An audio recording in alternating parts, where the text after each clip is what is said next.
Hello' everyone, আজিৰ এই ভিডিঅ'টোত সকলোকে স্বাগতম জনাইছোঁ। Admission spot admission again for non C U T student.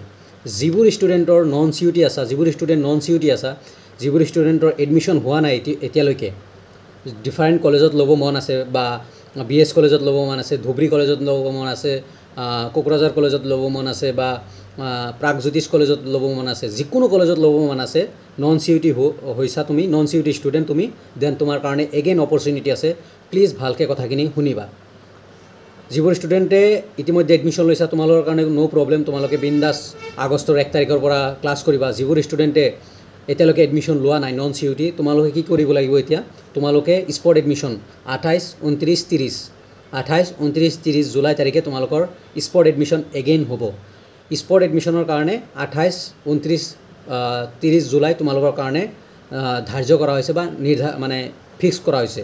যিবোৰ ষ্টুডেণ্টৰ non C U T student admission হোৱা নাই, মানে কি হ'ল, যিবোৰ ষ্টুডেণ্টে চি ইউ টি দিছিল সিহঁতৰ কাউন্সেলিং হ'ব প্ৰথমত 14 পৰা 16 পৰা ষ্টাৰ্ট হৈ যাব, 14 পৰা ষ্টাৰ্ট হৈ যাব আৰু সিহঁতৰ এডমিশ্যন হ'ব। এডমিশ্যন হৈ যোৱাৰ পিছত যদি চিট থাকে দেন সেই চিটসমূহ নন চি ইউ টি ষ্টুডেণ্টক দিব। এতিয়া আৰু এটা কথা মনত ৰাখিবা যে তোমালোকৰ যিকোনো কলেজত মই কনফাৰ্ম হয় যে চিট ইনক্ৰিজ কৰিছে, কাৰণ বহুত ষ্টুডেণ্টৰ এডমিশ্যন হোৱা নাই, সেইকাৰণে চিট ইনক্ৰিজ হৈছে। তোমালোকৰ যদি এডমিশ্যন হোৱা নাই তোমালোকে ভয় খাব নালাগে, একো টেনশ্যন ল'ব লগা নাই। তোমালোকৰ 28, 29, 30, 28, 29, 30 জুলাইত তোমালোকৰ এগেইন স্পট এডমিশ্যন হ'ব। মই ক'ম তোমালোকে 28ত যদি যোনখন কলেজত ল'ব মন আছে তাতে যোৱা, 100% মে বি তোমালোকে চিট পাবা, 100% চিট পাব পাৰা। মনত ৰাখিবা যে 100% চিট পাব পাৰা তোমালোকৰ এডমিশ্যন হ'ব, কাৰণ কোনো ষ্টুডেণ্টৰ এনেকুৱা ৰৈ নাযাব যে এডমিশ্যন নোহোৱাকৈ। চ' সেইকাৰণে যিবোৰ student non C U T আছে তোমালোকৰ কাৰণে এগেইন এডমিশ্যন প্ৰচেছ ষ্টাৰ্ট হ'ব 28, 29, 30। তাৰে আগত চি ইউ টিৰ ষ্টুডেণ্টৰ কাৰণে হ'ব। আৰু চি ইউ টিৰ ষ্টুডেণ্টৰ কাৰণে ইতিমধ্যে মই ভিডিঅ' বনাইছোঁ। এইটো ভিডিঅ'টো অনলি নন চি ইউ টিৰ ষ্টুডেণ্টৰ কাৰণে আছিল। তোমালোকে ভয় খাব নালাগে। 28, 29, 30 তোমালোকৰ কাৰণে এগেইন কাউন্সেলিং হ'ব, মানে স্পট এডমিশ্যন হ'ব, পাৰ্চেণ্টেজ ৱাইজ মাতিব। তোমালোকৰ যিকোনো ডিপাৰ্টমেণ্টত, ছাপ'জ ইংলিছ ডিপাৰ্টমেণ্টত 5টা চিট আছে দিব, তাৰপিছত ইকনমিক্স ডিপাৰ্টমেণ্টত যদি আছে দুটা চিট দিব, তাৰপিছত ছায়েন্সৰ ছাপ'জ কেমেষ্ট্ৰি ডিপাৰ্টমেণ্টত চিট আছে দেন কেমেষ্ট্ৰি ডিপাৰ্টমেণ্টত দিব, বাট ফিল আপ কৰিব, মনত ৰাখিবা।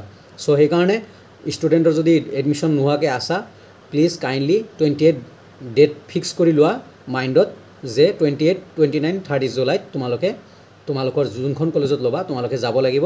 আৰু নিজৰ ডকুমেণ্টছ মাৰ্কশ্বিট, সমৰ্থ পৰ্টেলত এপ্লাই কৰা সেই যিখন এপ্লিকেশ্যন, এভৰিথিং লগত লৈ যাবা, ইনকাম চাৰ্টিফিকেট এভৰিথিং লগত লৈ যাবা, অ'কে, যাতে কোনো প্ৰব্লেম নহয়, যোৱাৰ লগে লগে যাতে তোমাৰ এডমিশ্যন হয়।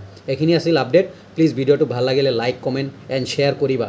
নন চি ষ্টুডেণ্টৰ লগত প্লিজ শ্বেয়াৰ কৰিবা যাতে সিহঁতৰ এডমিশ্যন হয়, অ'কে। আৰু যদি কিবা প্ৰব্লেম আছে বা কিবা জানিব লগা আছে কমেণ্ট কৰি থবা, মই নিশ্চয় তোমালোকক ৰিপ্লাই কৰিম। Thank U everyone. ভিডিঅ' ভাল পালে লাইক, কমেণ্ট, শ্বেয়াৰ কৰিবা।